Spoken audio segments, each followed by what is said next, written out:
नमस्कार दोस्तों, स्वागत है आपका हमारे YouTube चैनल में एक बार फिर से। आज हम सेकेंड ईयर के सब्जेक्ट मेडिकल सर्जिकल नर्सिंग के रेस्पिरेटरी डिसऑर्डर से रिलेटेड वीडियोस लेकर आए हैं।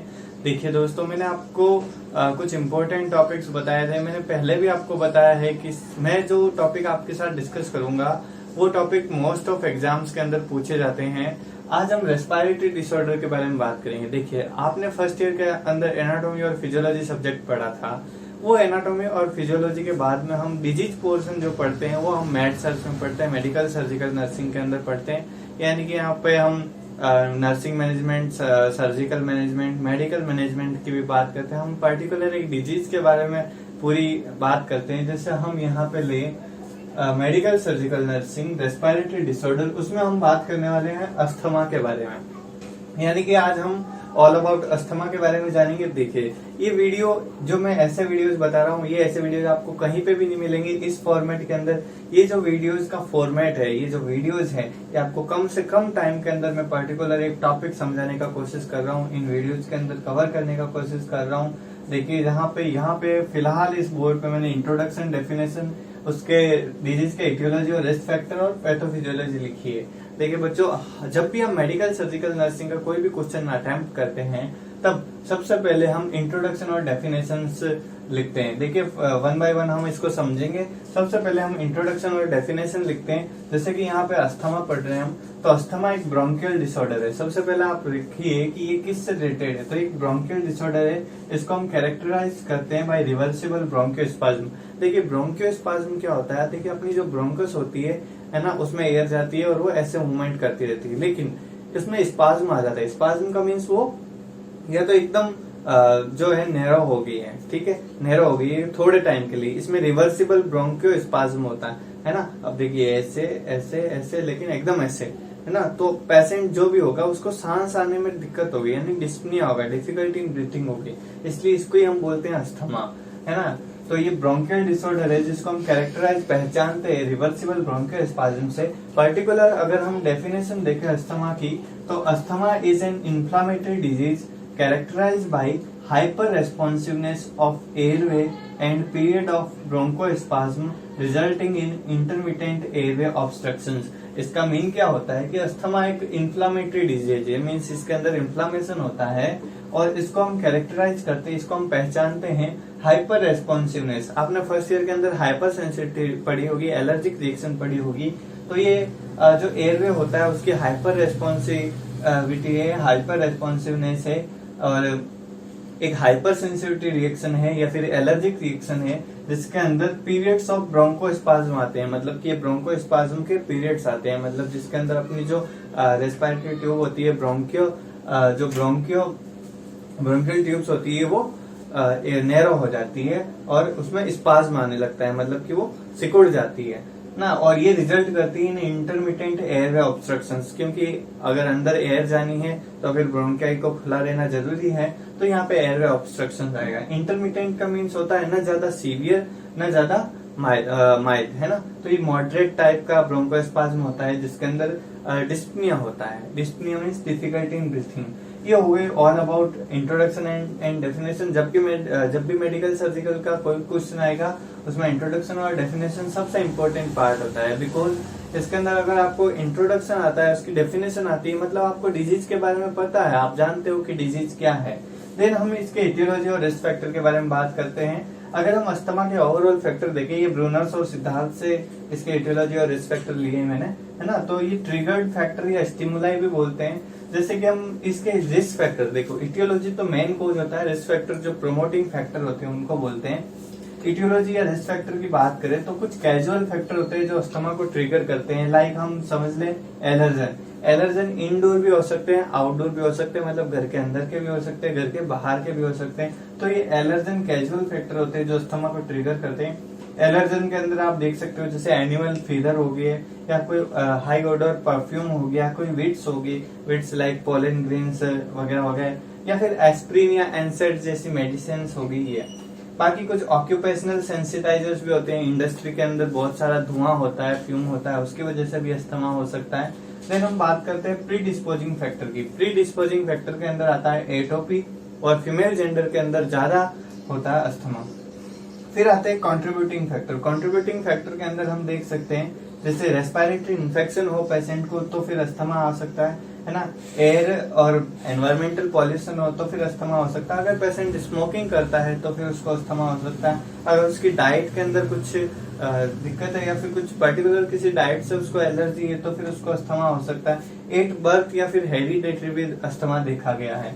ये होते हैं ओवरऑल इटियोलॉजिकल और रिस्क फैक्टर, है ना, जिसके बारे में आपको पता होना चाहिए। एटलीस्ट 2 नंबर का क्वेश्चन आ जाता है तो अगर आप इस फॉर्म के अंदर लिख के आते हो तो आपको ज्यादा मार्क्स मिलते हैं। आगे हम बात करते हैं पैथोफिजियोलॉजी की। पैथोफिजियोलॉजी का मीन्स होता है कि ये डिजीज कैसे होती है। Mechanism of disease is called pathophysiology. अगर हम ओवरऑल अस्थमा के टाइप की बात करें तो 2 टाइप का अस्थमा होता है। एक तो होता है एक्सट्रिंसिक अस्थमा, एक होता है इंट्रिंसिक अस्थमा। जो एक्सट्रिंसिक अस्थमा होता है उसके इटियोलॉजिकल और रिस्क फैक्टर अलग होते हैं। यानी कि ये जो एक्सट्रिंसिक अस्थमा होता है ये एनवायरमेंटल एक्सपोजर्स लाइक एलर्जेंस हो गए, डस्ट हो गया, पॉलेंस आदि ये ट्रिगर्ड फैक्टर होते हैं। और ये प्लाज्मा सेल्स के अंदर आईजीई स्पेसिफिक आईजीई एंटीबॉडी बनती है पर्टिकुलर किसी एंटीजन के खिलाफ, है ना। और ये एंटीबॉडी होती है वो आईजीई एंटीबॉडी मास्ट सेल से अटैच होती है। मास्ट सेल डब्ल्यूबीसी के अंदर प्रेजेंट होती है। तो यहाँ पे attachment of IgE plus mast cell होता है और जिससे मास्ट सेल का डीजनरेशन होने लगता है। जब मास्ट सेल का डीजनरेशन होने लगता है तो वहां पर इन्फ्लामेटरी प्रोसेस और इन्फ्लामेटरी मीडिएटर्स आने लगते हैं। तब वहां पर रिलीज होता है इन्फ्लामेटरी मीडिएटर्स का। इन्फ्लामेटरी मीडिएटर्स कौन कौन से, जैसे हिस्टामिन, ल्यूकोट्राइन, प्रोस्टाग्लैंडिन, और ये सब कॉज करते हैं ब्रोंकियोस्पाज्म को। और ये जो ब्रोंकियोस्पाज्म होता है ये एपिसोड्स के साथ होता है, ये रिवर्सिबल होता है, ठीक है। आगे ये हो गया ओवरऑल एक्सट्रिंसिक अस्थमा। आगे हम बात करते हैं इंट्रिंसिक अस्थमा की। इंट्रिंसिक अस्थमा में देखें तो ये कोई इंट्रिंसिक फैक्टर की वजह से होता है, जिससे में भी हो सकता है एडल्ट जो 65 ईयर ओल्ड या 35 ईयर ओल्ड एडल्ट होते हैं उनके अंदर, या फिर ओल्ड एज पीपल्स होते हैं उसके अंदर, और हीट या कोल्ड की वजह से, या फिर क्लाइमेट चेंज होता है उसकी वजह से, या फिर किसी एयर पोल्यूशन या स्मोकिंग की वजह से, यानी कि इन इंट्रिंसिक फैक्टर की वजह से केमिकल मेडिएटर्स रिलीज होते हैं। जो केमिकल मेडिएटर्स होते हैं वो ऑटोनोमिक नर्वस सिस्टम को डिस्टर्ब करते हैं, और ऑटोनोमिक नर्वस सिस्टम जब डिस्टर्ब होता है तब ब्रोंकोस्पाज्म होता है, और ये ब्रोंकोस्पाज्म कॉज करता है अस्थमा को। तो आई होप आपको इतना कुछ समझ में आया होगा। देखो मैं थोड़ा फास्ट चल रहा हूँ, हो सकता है, बिकॉज देखो बच्चों हमको मिनिमम 10 से 15 मिनट के अंदर एक डिजीज पढ़ना है, क्योंकि जब आप एग्जाम के लास्ट टाइम में प्रिपरेशन कर रहे होंगे तब आपके पास इतना ही टाइम होगा कि आप एक डिजीज को 10 से 15 मिनट दे सकते हो। तो उसी हिसाब से हम डिजीज कवर करेंगे। आपको फिर भी समझ नहीं आ रहा, आपको लग रहा है कि मैं थोड़ा फास्ट हूँ, तो आप कमेंट करके बता दीजिए। और अगर आपको लगता है कि आपको और एक्सप्लेनेशंस की जरूरत है, बिकॉज आई थिंक कि आपकी इंग्लिश फर्स्ट ईयर के बाद में क्लियर हो गई होगी, तो मैं थोड़ा फास्ट चल रहा हूँ। आपकी एनाटॉमी और फिजियोलॉजी अगर अच्छी है तो आपकी मैथ्स बहुत अच्छी होगी। बाकी मेडिकल सर्जिकल नर्सिंग एक बहुत ज्यादा इंटरेस्टिंग सब्जेक्ट है, थोड़ा लेंथी है, इसको कवर करने में भी टाइम लगेगा, बट ये बहुत ज्यादा आपके लिए बहुत ज्यादा इंपॉर्टेंट सब्जेक्ट है, बिकॉज ये नॉर्सेट के अंदर भी काफी सिलेबस कवर करता है। आगे हम पढ़ते हैं इसके क्लिनिकल मैनिफेस्टेशन और डायग्नोस्टिक इवैल्यूएशन के बारे में। दोस्तों, तो आगे हम बात करते हैं अस्थमा के क्लिनिकल मैनिफेस्टेशन के बारे में। क्लिनिकल मैनिफेस्टेशन का मतलब ये होता है कि ऐसे कौन से साइन है जो हमें ये शो करेंगे कि पेशेंट को अस्थमा है। तो चलिए देखते हैं। जो सबसे पहला क्लिनिकल मैनिफेस्टेशन आता है वो है recurrent episode of wheezing. Asthma के अंदर वीजिंग साउंड प्रेजेंट होता है, मतलब कि सांस के अंदर ऐसा चिड़िया नहीं बोलती वैसे साउंड प्रेजेंट होता है। ब्रीथलेसनेस, पेशेंट को ऐसा लगेगा सांस नहीं आ रही, वो बोलेगा यार मेरे को सांस लेने में बहुत दिक्कत हो रही है, ये वो। चेस्ट टाइटनेस, उसकी चेस्ट टाइट हो जाएगी क्योंकि वो ब्रीथिंग करने में डिफिकल्टी फील कर रहा है। पर्टिकुलरली ये नाइट के अंदर ज़्यादा होते हैं, मतलब कि जो वीजिंग एपिसोड्स वगैरह आते हैं वो नाइट के अंदर ज़्यादा आते हैं, इसलिए इनको नॉक्चुरल साइंस भी बोलते हैं, नॉक्चुरल वीजिंग साउंड्स भी आते हैं। इसके अंदर नॉन प्रोडक्टिव कंटिन्यूस कफ भी आ सकता है ना, अस्थमा के पेशेंट के अंदर कफ भी प्रेजेंट हो सकता है। फिर अगला जो साइन है वो होता है पर्स्ड लिप ब्रीथिंग। जब अस्थमा ज़्यादा होता है तब ऐसे लगता है वो लिप से ज़बरदस्ती ब्रीथिंग करने की कोशिश करता है, उसको बोलते हैं पर्स्ड लिप ब्रीथिंग। फिर आती है नेजल फ्लेयरिंग, नाक बहने लगती है क्योंकि थोड़ी एलर्जी होती है, तो फिर मास्ट सेल्स हिस्टामिन सिक्रेट करती है। ये सब हमें देख लो ना, कभी हमें ऐसे भी बाहर एलर्जी होती है तो हमारी नाक बहने लगती है, तो अस्थमा के अंदर भी ऐसे नेजल फ्लेयरिंग के साइन दिखने लगते हैं। डिस्पनिया दिखने लगता है। डिस्पनिया का मीन्स होता है डिफिकल्टी इन ब्रीथिंग, मतलब डिफिकल्टी इन ब्रीथिंग, ये आप याद रखना, difficulty in breathing means dyspnoea, ठीक है, बाकी कफ भी प्रेजेंट हो सकता है। आगे हम बात करते हैं डायग्नोस्टिक एवेल्यूएशन के बारे में। डायग्नोस्टिक एवेल्यूएशन का मीन्स होता है ऐसे कौन कौन से डायग्नोस्टिक प्रोसीजर है जिनसे हम पता कर सकते हैं कि पेशेंट को अस्थमा है। तो यहाँ पे फर्स्ट आता है फिजिकल एग्जामिनेशन। फिजिकल एग्जामिनेशन के अंदर हम क्लिनिकल मैनिफेस्टेशंस को देख के या फिर उसकी बॉडी का एग्जामिन करके देख सकते हैं, उसको असेस करके देख सकते हैं। लाइक जैसे कि वहाँ पे उसको डिस्पनिया है ना, विजिंग साउंड दिख रहा है, चेस्ट टाइटनेस है ना, नॉन प्रोडक्टिव कफ आ रहा है, पर्स लिप ब्रीथिंग है, तो फिर हम पता लगा सकते हैं कि यार हाँ इस पेशेंट को मे भी अस्थमा हो सकता है। दूसरा हम करते हैं spirometry means pulmonary function test, है ना, पल्मोनरी फंक्शन टेस्ट परफॉर्म करते हैं। मैं इनके बारे में ज़्यादा डिटेल में नहीं जाऊँगा क्योंकि ये ज़्यादा डिटेल में नहीं पूछे जाते हैं ना, हम इतना लिख सकते हैं। बाकी अगर आपको पर्टिकुलरली हर एक के बारे में जानना है तो आप कमेंट कीजिए, मैं अलग से वीडियो बना दूंगा। पल्स ऑक्सीमेट्री, पल्स ऑक्सीमेट्री के अंदर हम ये देखते हैं कि जो ऑक्सीजन का सैचुरेशन है वो डाउन हो जाएगा क्योंकि डिफिकल्टी इन ब्रीथिंग हो रही है ना, सांस लेने में दिक्कत आ रही है, मतलब ऑक्सीजन लंग्स तक नहीं जाएगी तो फिर ऑक्सीजन का सैचुरेशन डाउन हो जाएगा, तो हमें वो पल्स ऑक्सीमेट्री में दिखता है। एबीजी एनालिसिस करते हैं। एबीजी का मीन्स होता है, ये इंपॉर्टेंट है, आर्टेरियल ब्लड गैस, है ना, तो ब्लड के अंदर हम एनालिसिस करते हैं, आर्टरी से ब्लड लेते हैं इसके अंदर और फिर PO2 और PCO2 को एनालिसिस करते हैं। फिर हम CBC देखते हैं। CBC के अंदर या ब्लड के अंदर हमें ईओसिनोफिलिया दिखेगा, मतलब जो ईओसिनोफिल्स के काउंट है वो बढ़ जाते हैं। आप जानते होंगे कि ईओसिनोफिल्स होती है वो जब भी एलर्जिक रिएक्शन होती है तो उसके अंदर बढ़ जाती है। चलिए आगे हम बात करते हैं मेडिकल मैनेजमेंट की। मेडिकल मैनेजमेंट को याद करने के लिए सिंपल ट्रिक्स है, आप कॉल से याद कर सकते हो, CALS। C का मीन्स होता है कॉर्टिकोस्टेरॉइड, हम उसको कॉर्टिकोस्टेरॉइड प्रोवाइड करते हैं। A for anticholinergic drugs, L for leukotriene inhibitors और S फॉर साल्बुटामोल्स, जिसको हम बेटा एड्रेनर्जिक ब्लॉकर भी बोलते हैं, है ना। तो एक कॉल से इसका मेडिकल मैनेजमेंट कर सकते हैं। अस्थमा के अंदर ज़्यादातर हम इन्हीं ड्रग्स का उपयोग करते हैं। ये लॉन्ग लास्टिंग भी हो सकती है, शॉर्ट एक्टिंग ड्रग भी हो सकती है, दो टाइप की ड्रग्स की कैटेगरी जाती है। बाकी देखिए इसके बारे में भी आपको ज़्यादा नहीं लिखना होता है, बाकी आप फार्माकोलॉजी के अंदर इसके बारे में ज़्यादा डिटेल में पढ़ते हो। अगर मैं भी आपको मेडिकल मैनेजमेंट बड़ा क्वेश्चन आया है तो फिर आप उसके अंदर डिस्क्राइब कर सकते हो फार्मा वाला कंटेंट उठा करके। बाकी जो सबसे इम्पोर्टेंट हिस्सा होता है अपने मेडिकल सर्जिकल के अंदर नर्सिंग मैनेजमेंट होता है, और इसी को ही बच्चे ज़्यादा अवॉइड करते हैं, इसके ऊपर वर्क नहीं करते हैं। देखिए हमें नर्सिंग मैनेजमेंट लिखना है, नर्सिंग मैनेजमेंट के अंदर हमें डायग्नोसिस भी लिखने होते हैं और नर्सिंग मैनेजमेंट भी लिखना होता है। तो चलिए मैं आपको अस्थमा के बारे में, नर्सिंग मैनेजमेंट के बारे में बताता हूँ कि आप कौन कौन से पॉइंट ऐड कर सकते हो। देखिए नर्सिंग मैनेजमेंट आप एक दिन में नहीं सीख सकते, और एक बार सीख गए तो फिर आप किसी भी डिजीज़ का नर्सिंग मैनेजमेंट लिख दोगे।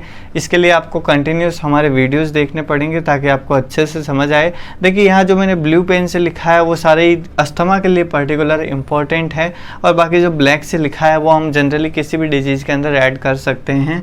तो नर्सिंग मैनेजमेंट में हमारा, आप जानते हो नर्सिंग का फर्स्ट काम होता है असेसमेंट करना। तो हम असेसमेंट करेंगे रेस्पिरेटरी स्टेटस का। देखिए रेस्पिरेटरी की डिजीज़ है तो आप रेस्पिरेटरी स्टेटस देखेंगे, फिर जो बाकी वाइटल साइन है उसका असेसमेंट करेंगे, और पेशेंट की जनरल कंडीशन का असेसमेंट करेंगे। फिर आप हिस्ट्री ऑफ एलर्जन लेंगे, है ना, जो भी एलर्जन है उसकी हिस्ट्री लिखेंगे। हम उससे पूछेंगे कि तूने कौन सी चीज़ खाई या फिर तूने कौन सी चीज़ सूंघी उसकी वजह से तुझे अस्थमा हुआ, या फिर पर्टिकुलर कोई चीज़ है क्या जिससे तुझे एलर्जी है, तो हम उसकी एलर्जन की हिस्ट्री लेते हैं, है ना।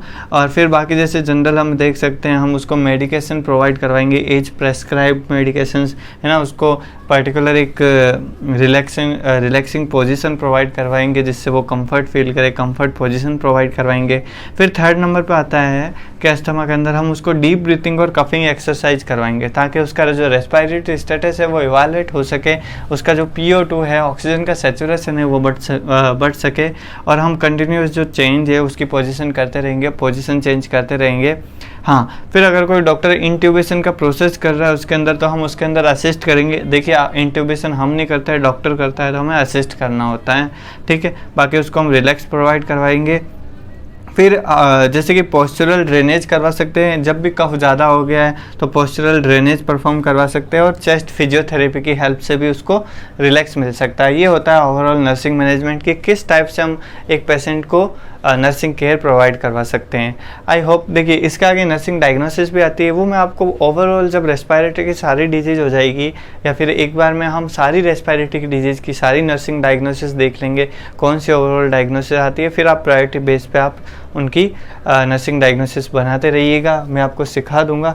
बाकी देखिए ओवरऑल ये कंटेंट होता है जो अस्थमा में आप लिख सकते हो, नोट्स आप यहीं से बना सकते हो, और नोट्स के लिए आप अपनी एक कॉपी लीजिए, रफ कॉपी लीजिए, उसके अंदर लिखिए, है ना, और इसको थोड़ा और एक्सप्लेन कर दीजिए। आपका जो वे ऑफ प्रेजेंटेशन है वो भी कुछ इसी टाइप से पॉइंट टू पॉइंट होना चाहिए। जितना पॉइंट टू पॉइंट लिखोगे आप उतना ज़्यादा फ़ायदा है, उतने ज़्यादा नंबर आपके मेडिकल सर्जिकल नर्सिंग के अंदर आएंगे। आई होप आपको ये वीडियो समझ में आया होगा। बाकी आपको वीडियो रिलेटेड कोई भी प्रॉब्लम हो तो आप कमेंट कीजिए, ताकि हम ज़्यादा से ज़्यादा आपको बेटर से बेटर कंटेंट प्रोवाइड करवाने के अंदर कोशिश कर सके। आई होप आपको वीडियो पसंद आया तो इसे लाइक कीजिए, शेयर कीजिए अपने दोस्तों के साथ और सब्सक्राइब कीजिए इस चैनल को। Thank you so much.